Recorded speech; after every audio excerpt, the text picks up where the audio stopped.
Welcome to the Jill on Money Show. It is Monday, May 30th. It is Memorial Day, and this is a special day in the hearts and souls of everybody who is an American, because we are honoring the people who've given their lives for us today. And as a result, we thought we would air or re-air an interview that we conducted some time ago with Admiral William McRaven, who wrote a book called Make Your Bed: Little Things That Can Change Your Life and Maybe the World.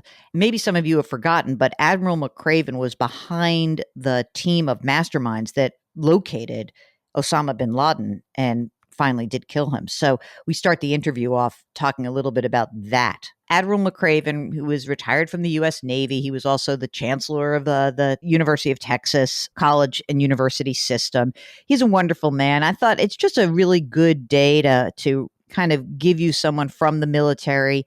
You know, we lost someone in our family in Iraq, so I don't like airing anything that's not particularly sensitive to that part of the national history on a day like today. So here is our interview with William McRaven.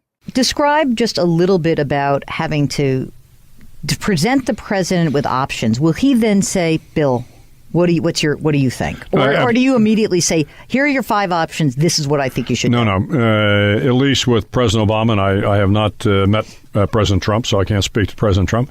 But I'm sure the process is pretty much the same, which, again, the military leaders will come in and they will provide options.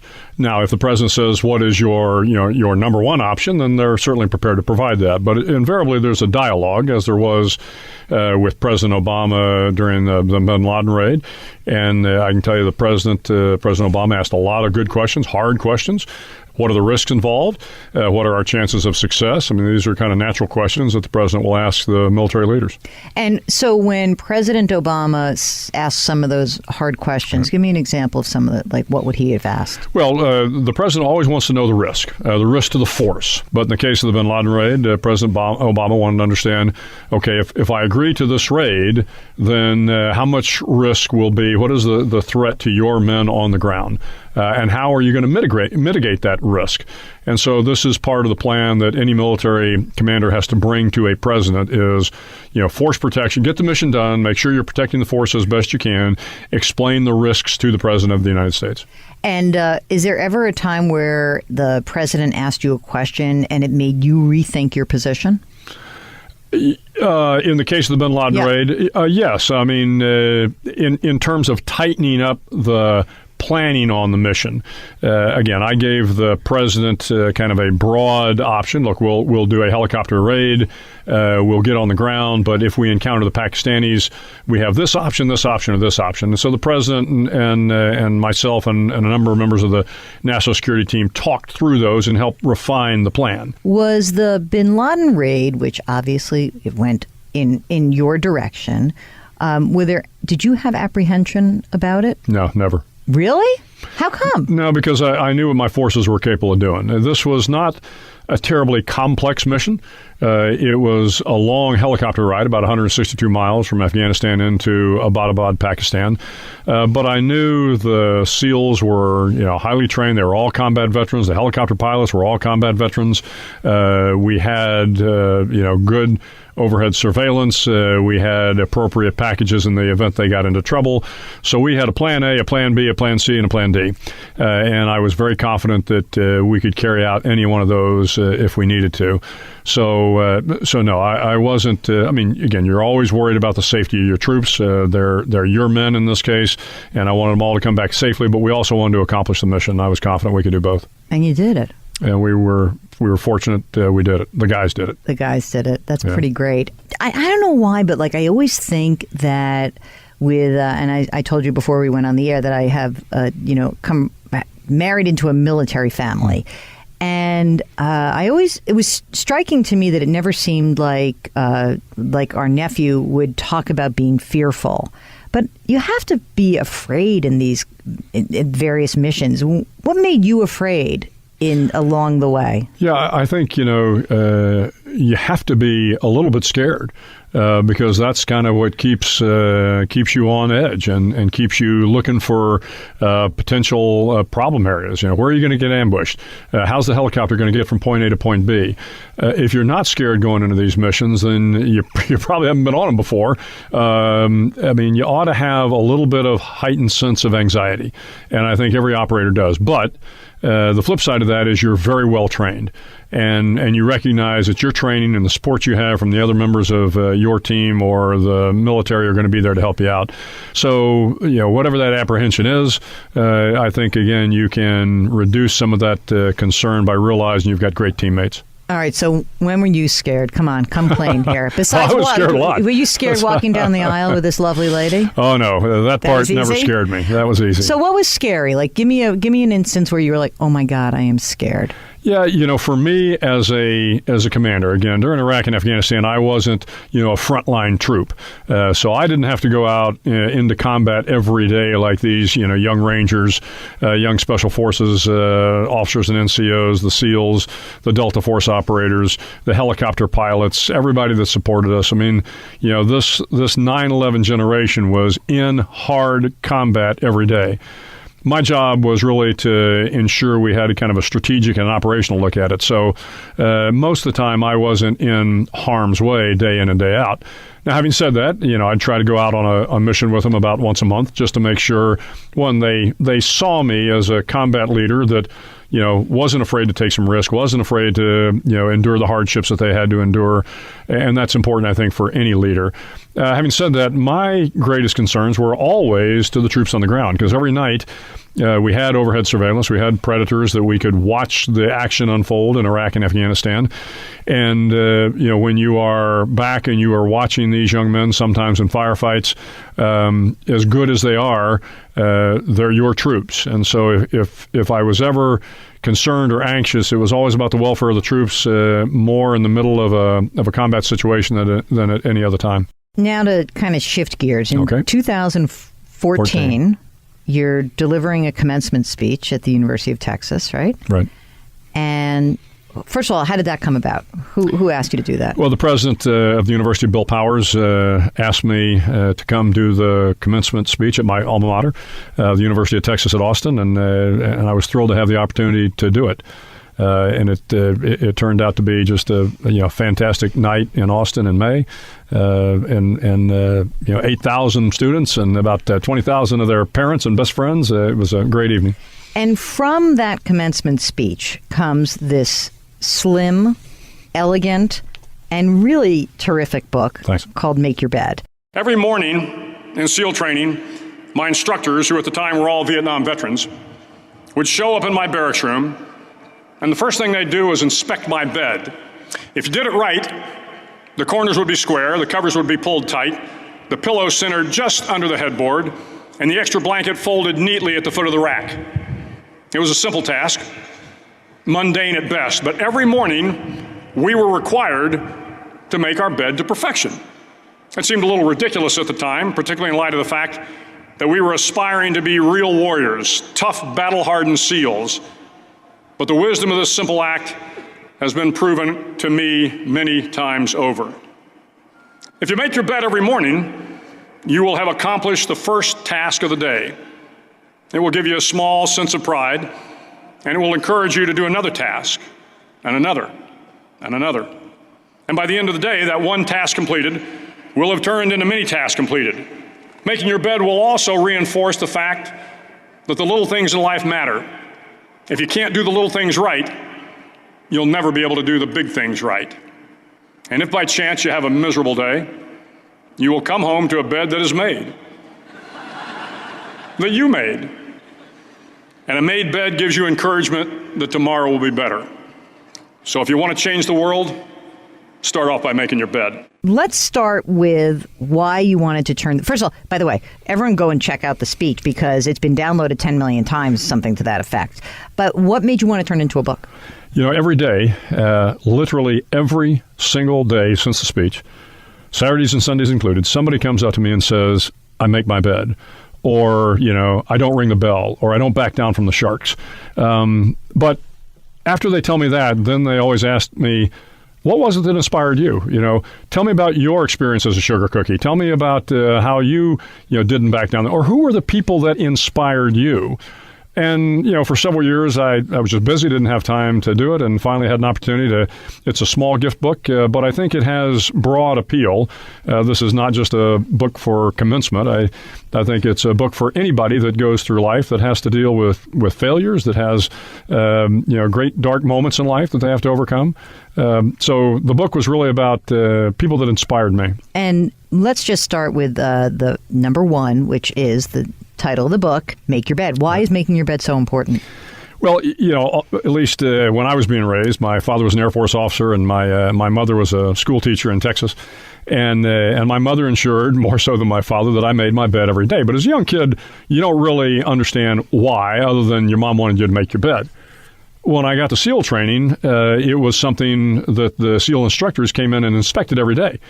And I didn't really understand it at first. Look, we're here to be, real SEAL warriors. Why are we worried about making our bed? And then all of a sudden, you have this epiphany, which is they recognize that it was kind of the first task of the day. And if you start off your day right by taking a little pride in making your bed, it's a simple task. And if you do it well, then other tasks will come, and then you'll complete the next task. And so it's kind of the first rung on the ladder in the course of your day. But the other thing about making your bed is it shows that if you do the little things well, then maybe you can do the bigger things well.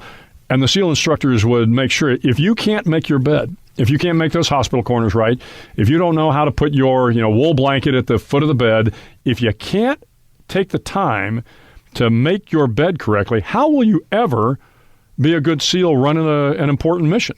So learn to do the little things right, and then that'll help you do the big things right. Finally, in SEAL training, there's a bell. A brass bell that hangs in the center of the compound for all the students to see. All you have to do to quit is ring the bell. Ring the bell, and you no longer have to wake up at 5 o'clock. Ring the bell, and you no longer have to be in the freezing cold swims. Ring the bell, and you no longer have to do the runs, the obstacle course, the PT, and you no longer have to endure the hardships of training. All you have to do is ring the bell to get out. If you want to change the world, don't ever ring the bell. Is there something about SEAL training that is different than any other part of the military? What differentiates the SEAL from, the guy who's in the Army? Tell me a little bit about that. Well, I will tell you, I think almost all the Special Forces training are similar in terms of, there's a selection process where, you're looking for, in my case, they were all men. You're looking for men that you think are going to make it through training. You're trying to ensure that they have kind of the right stuff. All of the Special Forces training, the Ranger training, the SEAL training, I would say the thing that differentiates SEAL training is obviously the water. Mm-hmm. So a lot of my great Army brethren, didn't like the part about being cold, wet, and miserable. That doesn't make them any less tough. Let me tell you, I have seen some of the toughest men I've seen are Army Rangers and Army Green Berets, and we like to think SEAL training is the toughest military training out there. But I think all of them stack up as being pretty tough. Yeah, it would seem so. So one of the other pieces of this, and as you go through and you give the little things that can change your life, you do talk about making sure that you have good teammates, right, and find someone to help you paddle. In the book also, you give some great examples in your own life, but I'm just wondering, in your, not just career, but in your life, talk a little bit about the reliance on others, that team-based approach, because I do feel a tiny bit like sometimes that's lost in this current culture where everyone's sort of sitting alone at a screen, feeling disconnected. How do those connections really foster success? Well, I talked a little bit about it in the speech, and then I kind of cull it out a little bit in the book. But when you go through SEAL training, you're giving what we refer to as an inflatable boat small. It's about an 8 to 10 foot little rubber raft, and you carry it everywhere you go. And the purpose of carrying the raft, it's a 7-man boat crew. But the purpose of carrying it isn't just to carry the boat. It's to recognize that if you're going to get the boat from point A to point B, everybody has to work together as a team. And I don't care whether you're the officer or the junior enlisted guy. If you don't paddle the way you're supposed to paddle, if you don't, stroke hard, if everybody doesn't dig in, then the boat won't get to where it needs to get to. And so the recognition as you go through SEAL training that, you better be a good teammate first. We're called the SEAL teams for a reason. And in fact, when you meet another guy in the SEAL teams, you say, hey, are you in the teams? And so this concept of being a team, everybody having a role to play for you to be successful is important. And then in the book, I talk about the fact that I had a parachute accident back in 2001. Up to that point in my career, I thought, like a lot of SEALs, that maybe I was a little invincible. I'd had some life-threatening situations in the air, underwater, and other places, and I'd always managed to get out of it, but not this time. And so I got pretty banged up in a free fall parachute jump. And frankly, I thought my career was over. I was banged up that badly. But fortunately, I had a lot of folks, my wife in particular, but my boss, Admiral Eric Olson, friends came by to see me, wished me well, helped me with my therapy, my physical therapy. And I would never be where I am today were it not for the fact that everybody came together to help me through that tough event in my life. How did that change you going forward when you actually did get injured? Did you change? Did your mindset change about how you approached what you did or how you approached others? I think, up to that point in time, I always recognized the value of team. But I was never the individual that kind of needed the help in terms of the other team helping me. That was a point in time where I went, I'm just as vulnerable as everybody else. Life can be very, very fragile. I mean, I realized that once again, my life was spared, and it all happened in an instant. I'd had a number of those in my career leading up to the parachute accident, but again, I'd always managed to do the right thing and gotten out of it.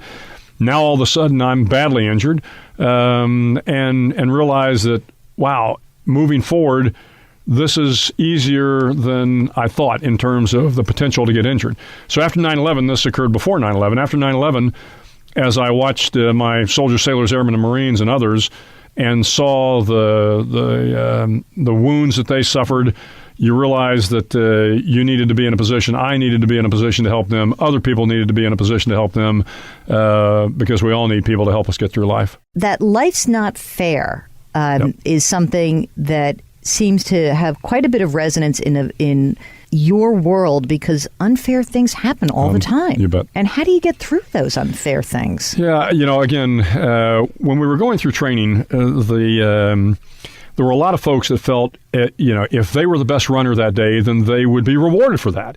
If they had the best uniform, they would be rewarded for that. There was this sense of, if I perform well, everything's going to fall into place. But it didn't. Right. And this concept of being a sugar cookie, as I refer to in the chapter, a sugar cookie was an instructor would just arbitrarily say, McRaven, hit the surf. You had to hit the surf, get all wet, then roll around in the sand, and so you're covered head to toe in sand. And there was a time when you said, "Why? My uniform looked good, everything was great. Mm-hmm. I should be rewarded for that." And the point was, sorry, life isn't fair. You're not always going to be rewarded for things. And so this understanding as you go through life that, life isn't fair. You have to get over it. And you can't spend your time, blaming your parents or blaming your circumstances or blaming your bosses. Life's not fair. But if you press on, if you accept the fact that every once in a while things are going to just go, not go your way, get over it and move on. And does that mean, though, as a boss, because you're Sure. a boss of a lot of people, that you don't, really bad things happen, that's one thing, Right. but like when somewhat bad things, are you hardened to that? In other words, I don't know, I'm feeling like in the military, that's a lesson, like of course you have to move on, like we have a mission here, but in an organization, like, I'm working at CBS and like, a story gets killed, life's not fair, move on, and you've just spent hours and hours Right. doing this, and it is true, but do you get to sit on your pity pot for like 5 minutes? Yeah, probably everybody does for a few minutes, that's just human nature. But the point is, don't sit on it for too long. Yeah. Like I said, sometimes you bust your tail and things just don't work out well. Can you talk a little bit about failure? Because I never associate, military and failure as, how you come through that. Because I feel like sometimes failure can result in the loss of life and injury. Right. And so how do you come on the other side of that? That's a much more difficult thing than saying, oh, well, life's unfair. Failure is a big deal. Failure is a big deal, particularly in a combat situation. Fortunately, by the time I was in combat after 9/11, I was a pretty seasoned SEAL officer. I'd been in about 26 years, and I'd had a number of failures, not combat related, but a number of failures in my career. And you do the best to show that you're better than your failure. But when it comes to combat, your failures can, in fact, result in the deaths of civilians, unfortunately, and some of your soldiers. But what you have to realize is you have to learn from your mistakes, and particularly in combat. You're going to make mistakes. Combat moves at a pace that you don't control sometimes. We always say that the enemy has a vote. So you can build a great plan, but the enemy may not react the way you expected, and unfortunately, every once in a while, you'll lose guys. But a good combat leader recognizes that, you can't sit on your pity pot too long. You have to say, what did I learn from that? How are we going to do better next time? But you have to be prepared to make the next tough decision as a combat leader. And I think the difference between a great combat leader and a good combat leader is the great ones overcome failure as quickly as possible. They learn from it, and then they make the next tough decision. Because if you're not prepared to make the next tough decision, then you're going to lose more young men and women. And so that's the important thing to recognize in combat. Who inspired you in your career? Oh, a lot of people inspire me in my career. But I will tell you, invariably, probably not who people think. The kids that inspired me were the young soldiers, sailors, airmen, and Marines I met, the ones that had families with kids, and you'd watch these young soldiers go overseas and come back, and then 8 months later they're back overseas again, and they do it year after year after year, and the wife stays at home and takes care of the kids, or the husband stays at home in some cases and takes care of the kids as the wife is forward. These are the men and women that I think are truly inspiring, and they don't, nobody writes books about them. They're not going to have any monuments built to them, but they are, the American soldier. And so, they're what's really inspiring. What don't we civilians really understand about the military life? What are some of the things we just don't get and we could never get? Well, I don't know that you could never get it, but, the military life is a life of sacrifice. You don't go into the military. A lot of people say, well, why'd you go in the military? And people will say, well, to serve my country. And certainly people want to serve their country. But most young men and women that go into the military, I think initially there's this kind of sense of a challenge. I want to make it through basic training, or I want to make it through SEAL training or Ranger training.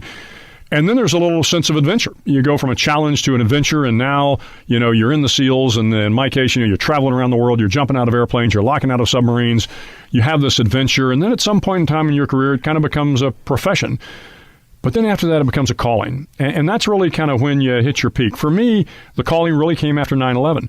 What I saw with the young men and women that came in right after 9/11 was, they jumped, my 26 years, and within a short period of time, they had gone from the challenge, the adventure, the profession to a calling. And that calling required sacrifice. And so it's just hard to appreciate the sacrifice of these young soldiers day in and day out going on combat missions, year after year deploying, every couple of years moving their family from one geographic location to the next, and now their kids have got to make new friends in school. These are the sacrifices, but I will tell you, almost any soldier you talk to will tell you that they are happy to sacrifice that they love the job they're doing, they're proud to serve this nation, and so we're happy to bear that burden and bear that sacrifice. You talk about rising to the occasion, and I feel like, you're in this dangerous place, and you're trained in a certain way. You are going to rise to the occasion, but How do civilians rise to the occasion in your lives? How do you see that playing out? Yeah, sometimes I think it's just something deep, deep inside that comes up when a dark moment occurs. I don't know that you can plan for it. I don't know that you can prepare for it. I don't know that even the soldiers I've met fully prepare for it. When you lose a loved one, I don't care whether you lose them on the battlefield or you lose them in a car accident or they die of cancer. You find out really who you are in those dark moments. And I think we all have it inside us. And the point of the book is, you don't have to be a superhero to rise to the occasion. But dig deep. It's in there. And the people around you are going to need you to rise to that occasion when bad things happen. So this is more of a hope that people that read the book will realize that they have it within themselves to be this person when difficult things happen. In your career, as you look back, were you able to identify people who you said, that guy, that woman, that's a leader? Absolutely. Easily? Pretty easily. Yeah. And what are some of those attributes that would make you poised to be a leader? Yeah, they are generally people persons. They understand how to build a team, as we talked about. They recognize that it's not about them. They are kind of a servant leader. I mean, I think the great leaders are servant leaders. I love this saying from Pope Francis that, a shepherd should smell like his sheep. And I think, we have learned that in the military, that great leaders are the ones that are out with the troops. And I don't care whether you're a non-commissioned officer, to be a great leader, you've got to be out. You've got to suffer the hardships. You have to lead from the front, as we say. Sometimes leading from the front is literally jumping out of the airplane first. Sometimes leading from the front is being the last in the chow line to get chow. But leading from the front means setting the example and doing the difficult things. You don't have to be the best at everything. In fact, great leaders are rarely the best at everything. But they've got to respect the people that work for them. They've got to be able to build the team around them. And you can see that pretty quickly. I mean, there are some folks that are a little too full of themselves, that think they always have the right plan, that they're the smartest man or woman in the room. Those people you have to be a little bit careful of. Now, every once in a while, they turn out to be great leaders as well, but I tell you, more times than not, it's that man or woman who knows how to build a team, who is the servant leader, who respects the people that work for them, and who sets the example and does things that are moral, legal, and ethical. When you look at, say, corporate America now, and you maybe read stories in the papers about this CEO does this or this malfeasance of that, I can only imagine that somebody like you, a true leader who's selfless in many ways, that really must pain you in some ways to read stories or hear things like that. Well, we're not perfect in the military, but I think as an organization, we work hard to instill the right values in people. And I think most of the men and women I've worked with in the military adhere to those values. But, again, I have one litmus test for every decision we make. And as I said, you have to do things that are moral, legal, and ethical. And if your decision, passes that litmus test, then it's probably a good decision. And most leaders know when things aren't moral, legal, or ethical. It's not always easy to be good, though. The circumstances that swirl around you sometimes, nobody's perfect. And again, we're going to make mistakes. And sometimes as hard as you try to be moral, legal, and ethical, it doesn't work out. And we talk about your integrity being the most important thing, but frankly, you're the only one that can lose your integrity. And it happens sometimes. Again, that's a time when you just have to say, look, I made a mistake. I'm going to figure out how to do better next time and move on. Now that you are out of the military and like in academia, which is a whole nother universe. I love it. How has the transition been? Transition's been great. I'm used to running a large organization. So in my role as the chancellor of the University of Texas system, I'm the CEO over these 14 institutions. And we were talking before the beginning of the broadcast about UT Austin. But of course, that is our flagship, but it is hardly the only institution. We have 8 academic institutions and then 6 health-related institutions. And we've got 6 medical schools. But I got to tell you, the best thing about the job is look at these, first in family to go to college. We have a large Hispanic population in Texas and down at UT Rio Grande Valley and University of Texas El Paso and UT San Antonio. You see these kids that are the first in their family ever to go to school. and you realize they have just changed the entire trajectory of their family forever. Because, what statistics show is if you go to college, chances are very high your kids are going to go to college and their kids are going to go to college. And everything about going to college, frankly, makes you a better person. Statistically speaking, not only do you make more money, but you're less likely to be racist and bigoted, and you're going to be healthier. Everything about spending time on a college campus is actually good for human beings. Well, thank you so much for listening. And we are very, very proud to have had General McRaven on the program. We're also proud that we have so many listeners who are part of the armed forces, whether they're currently serving or retired. And if you've got a question, we are happy to answer it. And maybe I think we probably do give the military folks, it's sort of like the boarding of an airplane. I think we do tend to give them a little bit of a way to leap the line, just because that's what we do. Do me a favor today, if you know anyone who serves in the military, just reach out, because that would be a nice thing to lift someone up in that world, especially on a day like today. And we want to thank you so much for listening. Grit, growth, grace, and we'll talk to you tomorrow.